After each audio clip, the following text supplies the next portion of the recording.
The only problem with the WNBA is you're not watching.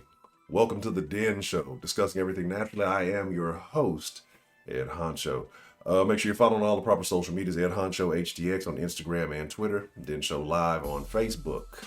And we're going to talk about the NBA. We're going to talk about the wokety woke. We're going to talk about this ad from Nike. And I'm going to tell you why it's so false and it's very misleading. I'm going to speak a little about the NBA because, there's an ongoing issue of people talking about, well, why aren't the women in the WNBA getting paid as much as the men? And if it's not obvious by now, then we'll make it very obvious by the end of this video. If you stay tuned, make sure you watch the whole thing. Make sure you hit that like button. Make sure you subscribe. It's the best conversation on the internet, and your opinion does count. So make sure you leave your comments down below. And if YouTube doesn't delete them, I will be sure to respond as best I can. Make sure you catch us Monday, Wednesday, Friday, 8 p.m. Central. We go live usually, but make sure you subscribe, make sure you hit that bell notification so you can get the information. But let's watch this ad. If you haven't seen it, I'm going to show it to you, and then if we get enough likes, I'm gonna come back and I'm gonna do a separate video and I'm gonna break down why this is a terrible ad, like the individual parts of it. But we're just gonna watch it and we're gonna go from here.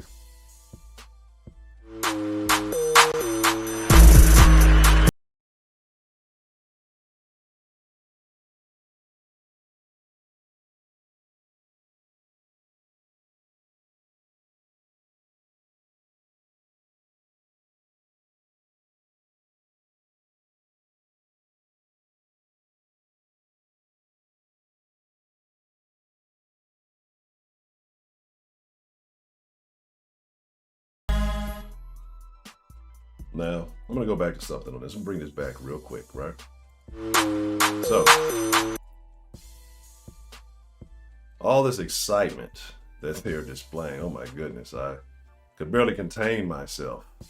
The only problem with the WNBA, well, it's you.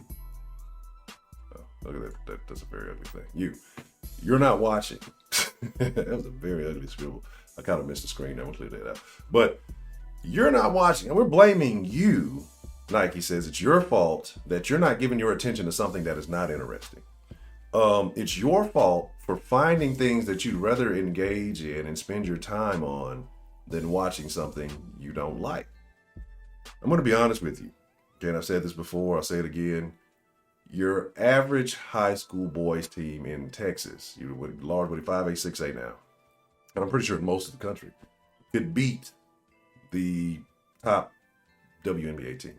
I guarantee it. I don't think it would be close at all. So people get upset when I say that. I mean, come on, you see, there's a lot of different factors going on. They play on smaller, they shoot smaller balls. The three-point line is much shorter. There's different little things that are going on. Let's talk about the dunks, though, because this is the thing that annoyed me the most, except for blaming me, right? The dunk thing bothered me a lot, right? And so we're going to go into a highlight of all the dunks in NBA history. This highlight is less than a minute and a half. There's only been 22 dunks in NBA history, WNBA history. The WNBA has been around 25 years. Nike lied and said it's not that we're like, you might get a dunk a year if you're lucky watching the WNBA. 13 of those dunks have been by one person. And we all know who that is. The one who thinks she's better than DeMarcus Cousins, right? So you take that person out. There's been, 9 dunks over 25 years? It's atrocious. And I think 7 of those dunks have come in all-star games. But let's watch, let's talk about it. And we're going to break down, I think it might be 20 of the 20. I think 2 dunks are missing. And that was from like a couple of years ago. Like I said, you're not even guaranteed to get a dunk a year. So Nike lied to you. And then we're going to talk about the wage gap. But let's check this out, right? Get that off the screen. Listen to this. No, that's not it. I got all kind of good stuff for y'all here. Oh, let's talk about, here it goes. Yeah, that's what I'm going to show you. Right, here we go. All right. Before we watch that, yes, here are all the dunks you're getting. Right? Who is Brittany Griner getting all the dunks? Now look at these here. Lisa Leslie. Now she was a GOAT. All-Star Game, East All-Star Game, West All-Star, East All-Star, Team Park. I'm assuming that's an All-Star game. You have a few in-game dunks. And again, so you take that out, you're averaging significantly less than a dunk a year. You take that one person out, you're getting about a third of the years you're getting a dunk if you're lucky. So again, let's look at this and let's talk about it. Let's talk about Gets it up to Ridley. What's she gonna do? She dunked it for the first time in WNBA history. Someone has dunked in a game. We're gonna get a dunk here. Yes! Lisa Leslie did it first. Candace Parker. Same damn dunk. Same damn dunk. Now it's second. She's got a breakaway. Takes it up and dunks it hard. There is nobody around. WNBA defense is terrible. It's atrocious, right? And so we'll get into more of that. But let's keep it going. Oh, she's done it in back-to-back games. So look at this. Look at this. All-Star game. They're deliberately moving out of the way, right? And I said, I know. But I'm just saying, look at these things. This is what they're selling you, right? Again, and I got love for Lisa Leslie. This is fabricated. This is manipulated, right? This is not in-game, people getting leaned on. You can't show me a single dunk where a woman has dunked on another woman or male or anybody else. Leslie with the corner. Walk on and go. Another one. Michelle Snow. Right? Look at that. Nobody's around. Look what they're doing. They're standing around. Look at this. I'm trying not to use profanity because, YouTube, I love profanity, but, YouTube doesn't care for it. Look at this. This is what we're counting as dunks? Even if this is an all-star game. Like, come on, bro. Like, this is terrible. This is terrible. This is what I'm saying. This is why I say your average boys. I was dunking in what? 9th grade. I had because I couldn't get my wrist work was terrible. But easily dunking in 9th grade, right? Most dudes, I knew dudes who were about 5'7" who were dunking in high school. So again, athleticism is a factor. These things are like, this is not the dunking that people want to see. People want to see people getting put on posters, right? But let's keep talking. Throws it down. Griner goes flying in with the two-handed jam. I saw you guys practicing some dunks during the West warm-up. What do you think? Are we going to see that? A sleeper. Glory Johnson throws it down pretty nice. Parker. All-star warm-up. Here's Griner going in. It's the same dunk. It's the same dunk every time. Griner who dumps it in. Like nobody even tries to defend. Griner comes up with a steal and maybe a little showtime. Brittany Griner, the two-handed finish. These are basic. This is my first dunk. Like, this is what I'm saying. None of this is that was a little dunk off the ball and then just grab the rim a little bit. So again, this is not to slander. You're just calling out the facts. None of that was interesting. If you truly got excited about that, let me know in the comments that you got excited watching that highlight tape. But again, these are the reasons why what we're about to get into now is happening. Okay. But I want to show the other side, right? Before I'm just me slandering, I want to talk about it. I want to get some others' opinions on, what's going on here. And then we're going to talk about what is truly going on. Because, it's the pay scale. It's the money is why people aren't watching. Now, the WNBA plays, 32, 34, maybe 36 games, something like that, a season. The NBA, I think, is like 82, right? And the problem is the average NBA player is getting, I think, about 7-8 million, somewhere around that. Average WNBA player makes about 80,000. They're basically getting paid to play junior high school, freshman basketball. You know what I mean? And you can get upset with me saying it's true. I think that you could probably get a freshman team out there that can run. You can have most of those boys can dunk. They can get up. I mean, I remember playing against teams as a freshman. The majority of the team could dunk. I mean, all you have to do is dunk on these women all day. They wouldn't be able to stop you. You see, they won't contest the likes of Brittany Griner. But let's talk about it, okay? And so I want to be fair. I want to be honest. All those good things I'm supposed to be. And so I found a couple of articles, people discussing why the wage gap is so prominent in the WNBA versus the NBA. The truth behind the WNBA versus the NBA. Why do WNBA players earn 7 times less than their counterparts? We talk about women's rights. Let's kind of skim through this. What are the definitions of a wage gap? There exist different definitions of a gender wage gap. Some people use the gender wage gap as the average difference between the wages for men and women who are working. Under this definition, the wage gap between the NBA and WNBA reached 7.32 million. WNBA players get paid less than $80,000 averagely. Averagely? Is that a word? Is averagely even a word? On average sounds about correct, but I don't know. Maybe averagely is the word. Maybe it's the new 2021 words. While NBA players earn $7.4 million averagely in the same period. Now, we'll come back to that. On the other hand, some others pay attention to how much percentage of the league revenue is being paid rather than the actual salary number. Considering this perspective, WNBA players were 20%, NBA players paid more than 50%. The WNBA players have signed a new collective bargaining agreement. He is also optimistic on a prediction with the new agreement, the percentage of the WNBA league revenue that the players get could probably reach 34%. This percentage is still lower than the NBA. What is the difference in a season? Well, 1,230 games in the NBA season, 105 playoff games, maximum possibility. NBA season, 204. A sixth of what the fuck you're playing. Oh my God, I'm trying not to cuss, but I can't help it, right? So you're playing a sixth of the games, you're getting paid 7 times less. That doesn't make any sense now, does it? I mean, that's pretty close correlation, but let's get into it. Let's keep going, right? Because what a lot of these articles, what you're going to see deliberate, misleading information, okay? And I want you to pay attention to that. I'm going to point it out to you in just a second. The possibility of 35 postseason games, if each series is maxed out at 5, you don't even play as much. And I get it, there's less teams, whatever you want to call it, but in the playoffs, you can run a 7-game series, right? Anyway, percentage of revenue, that's a very simple graph. 2017, NBA's total revenue is $8.76 billion. $4.3 billion of it went to its players. Why? Because they're athletic, they're exciting. They are some of the most premier athletic specimens on the planet. The WNBA's total revenue in 2017 was about $60 million, and $20 million of it went to its players, right? Now, again, there's a very important fact being left out. I want y'all to remember that number, 60 million. Hence, the WNBA players receive 50% of the money, or NBA players receive 50% of the money, while the WNBA players receive less than half of that amount at 24%. This is highest salary versus average salary. And yes, the average salary percentage is way higher, and it is what it is. Average NBA player earns 3%. Average WNBA player, 1.5% of team revenue, right?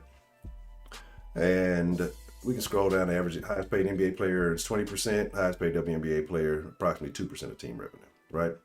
We can talk about Steph Curry, 20% of the Warriors' annual revenue. DeWanna Bonner, I don't even know who that is, so let's keep it real, is a whopping 900% less than Steph's salary.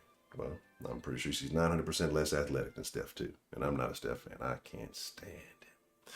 Now, this is a very interesting thing to me, right? I want to bring this up because, it's talking about points scored, things like that.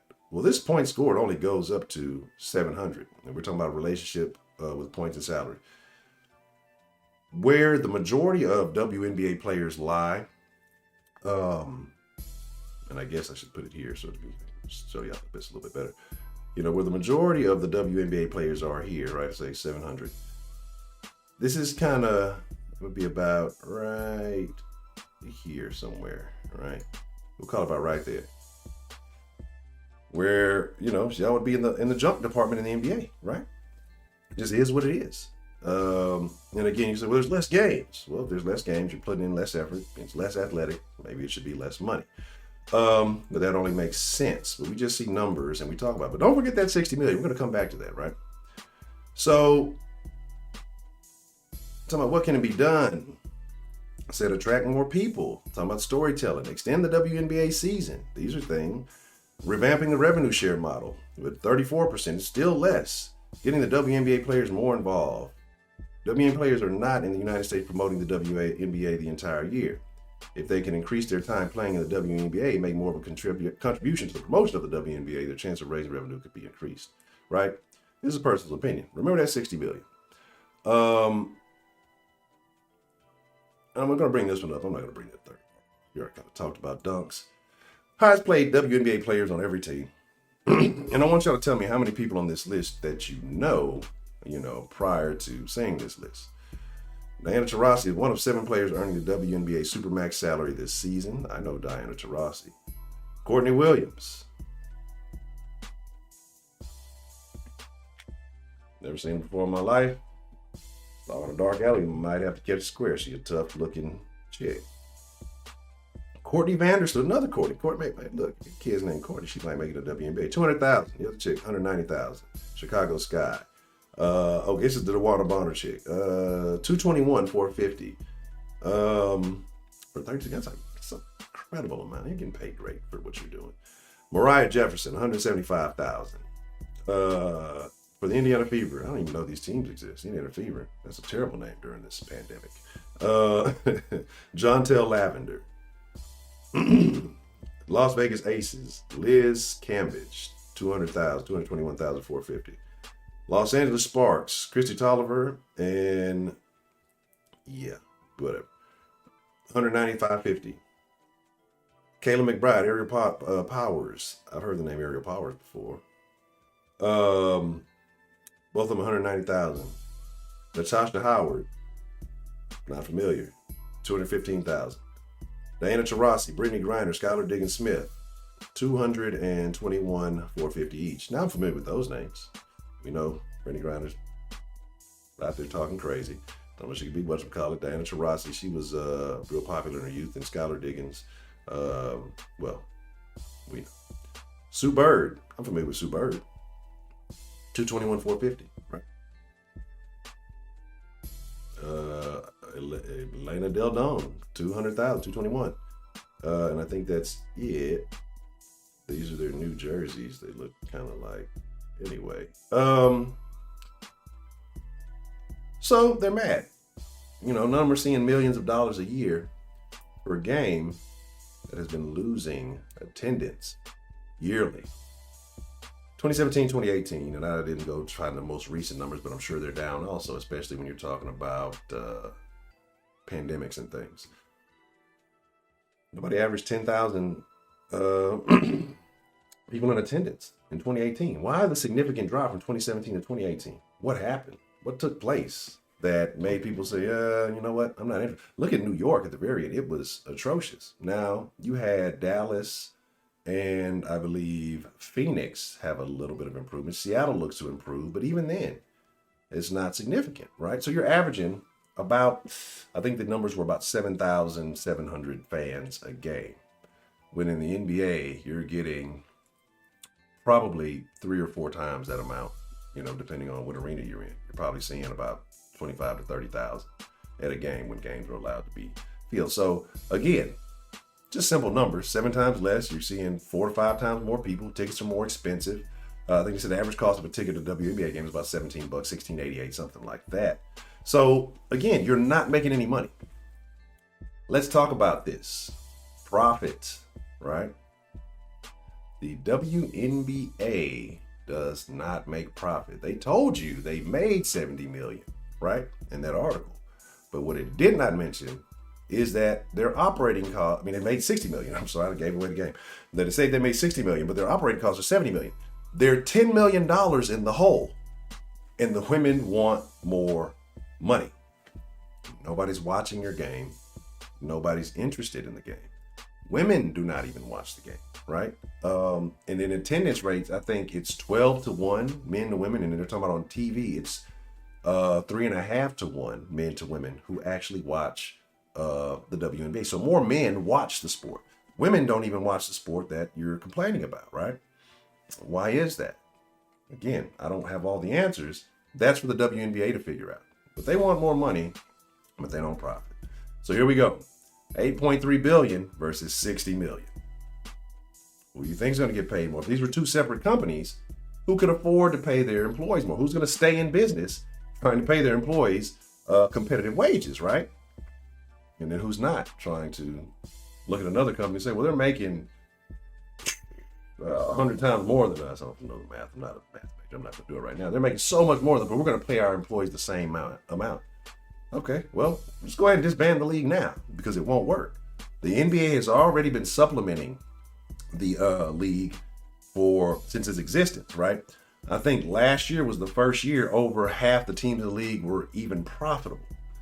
Like, the women seem to just ignore these numbers, and all they see is what's going on the other side. Not the fact that your game is not that interesting. I understand it may be the maximum level of competition for you, but you have to find a way to make the game more entertaining. That's just it. Otherwise people are not going to watch. There's so many other things. I'd probably rather watch people, I don't know, I'd rather watch mukbang videos, and I can't stand that weird shit, than watch the WNBA. It's not interesting. I'll go to the park and watch people play. There's a higher chance of somebody getting their ankles broken, getting dunked on, anything. Go and watch some kids play at the park. This is facts. You can't dispute that. If you can, dispute it in the comments. I'd love to hear your thoughts on it. Average NBA versus WNBA salary. It is what it is. It just looks, these graphs make it look so bad, right? Shout out to Self-Improvement Base where I got these slides from.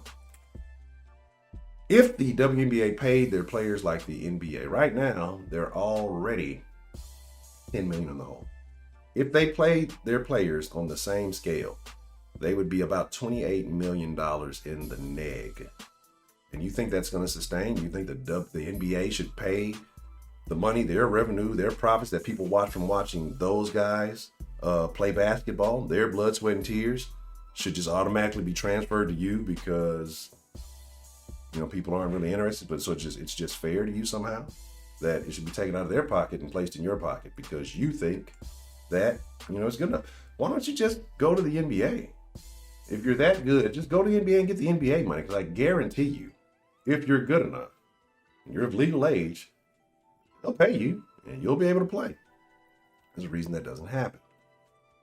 Now, back to that, and let's kind of get back to wrapping these things up. The problem is you, though, right? None of the things that we talked about, none of the facts that this is kind of not a very interesting sport. It's been around since 96, right? And again, like I said, just this year. So it took about 24 years before it even became half profitable, for half the teams in the league made a profit. This is crazy. Like, some of these teams have to move because they can't even afford the rent at where they are because it eats into the profit. Again, I don't know. I don't have any answers, any solutions. I think lowering the goal. I think, finding a way. You have to find a way. And then again, I think, even in the paint, a lot of women are not as aggressive. Men are willing to challenge. You saw the dunks that were there. Nobody was challenging them. And then in the All-Star game, they just moved out the way. Come on, let's hope you make it. Or, we go in a dunk contest and things that the women have been in, and they've missed a lot of them, right? So this is not to shame or anything. This is just facts, man. It's not that interesting. It's not that intriguing. We've had conversations in the den live multiple times, and even the women say, I'm not watching that. I don't want to watch that. Why would I want to watch that? And see, what they expect is people to watch them for the same reasons that people watch men. Men are watching that game because of the athletic prowess. Again, top-notch athletes, some of the best in the world. A lot of women are watching that game because they like to see dudes with muscles, right? They like to just look at athletes. Some of them are real big fans of the course too, but they enjoy the visuals. On the other side, let's be honest, if we flip the script, those women are not intrigued by, if it was women watching it to see the top-notch athletes in the world, well, they are maybe some of the top women athletes. I think a lot of the soccer chicks are probably in better shape. I think there's a lot of track chicks that I think probably are more athletic. Now, the basketball players have their set of skills, right? And men are not watching this to see attractive women. Watch the damn lingerie football league over there. Or you can go watch volleyball or any of those things, like where the appeal is there, right? I'm not saying that I want to see these women run around playing basketball on their draws. They would probably lower the ratings the way a lot of these women out here looking like me, right? So minus the little facial hair I got. So I mean, it is what it is, and it's unfortunate. I wish there is a way. I hope there is a way. Maybe without having to be old super woke and Nike trying to blame you. So this is the problem. Nike's losing money selling these jerseys, doing all these things, I'm sure, and they're trying to blame you for it. But this is the culture we're in. Instead of people taking responsibility for their actions or just being honest about stuff and then trying to find solutions to fix it, we'd rather just blame the consumer for not consuming stuff that they don't like. You can't manipulate the market that way. But anyway, I thank you for watching. Make sure you hit that like button. Make sure this, if you made it this far, write WNBA is number one. I want to see how many people made it this far. Then I might have something special for you because this is actually a long video. It's way longer than I intended to record. But I appreciate you watching. Ed Honcho HTX on Instagram. Ed Honcho HTX on Twitter. Den Show Live on Facebook. Again, we rock Monday, Wednesday, Friday, 8 p.m. Central Time. Make sure you hit that like button. Make sure you subscribe and all that stuff. I ain't said it, man. But again, it's your boy Honcho. Thank you for watching the Den Show, discussing everything naturally. You know, ain't no fluff, ain't no filler. It is what it is. Discussing everything naturally. Den Show, chunking up a deuce. Y'all ain't got to go home, but you guys to get the fuck on. I'm out.